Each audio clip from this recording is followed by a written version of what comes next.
I don't really remember having this one thing that I wanted to be. I wasn't like I wanted to be a movie star or anything like that.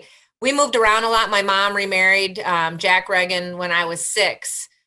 So we were just always kind of moving. And I don't know if it was because I just didn't have a, a base or a long-term place to live that made me feel unsettled. I often think about, I still don't know what I'm going to be when I grow up.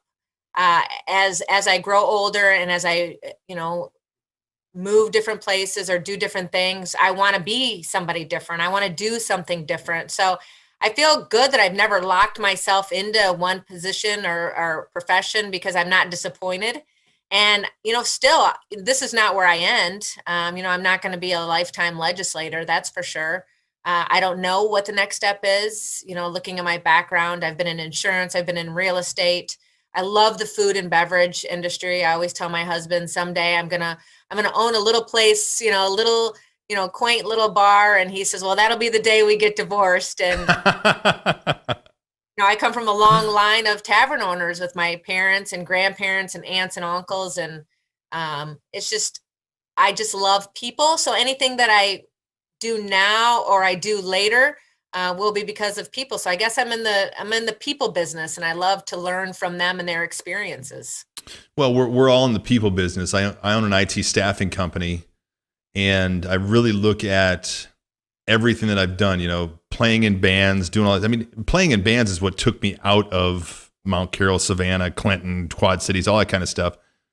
And, thank God for those people skills that instilled in me, because, I booked the band, I went out and performed in the bands, and you have to make people happy, just the same as running a business, whether it's a bar, a restaurant, whatever it is. You got to have those people skills and have to have public service, Right. which is just going out and making people happy.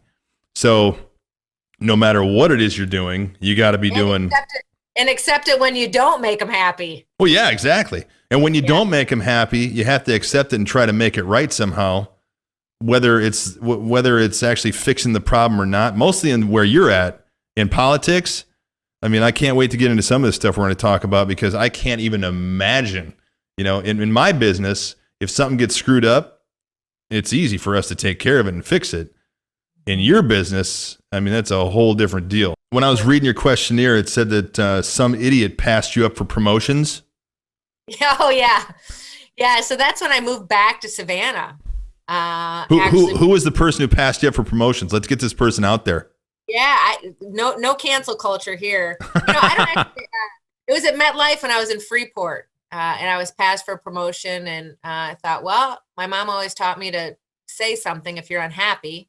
So I did. And I said, hey, I deserve that promotion. They're like, well, you're right, but somebody else got it and gave me a $5,000 a year raise.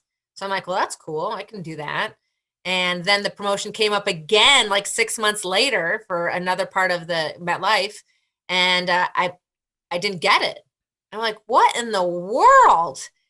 So I just said, you know what? I'm quitting. And I told my mom, I said, hey, mom, I'm going to open up a restaurant. She said, no, you're not. I said, yes, I am. She said, no, you're not. I go, yes, I am. She goes, no, you're not. I said, yes, I am. And she said, okay, I'll do it with you. And I said, good, because you're the cook.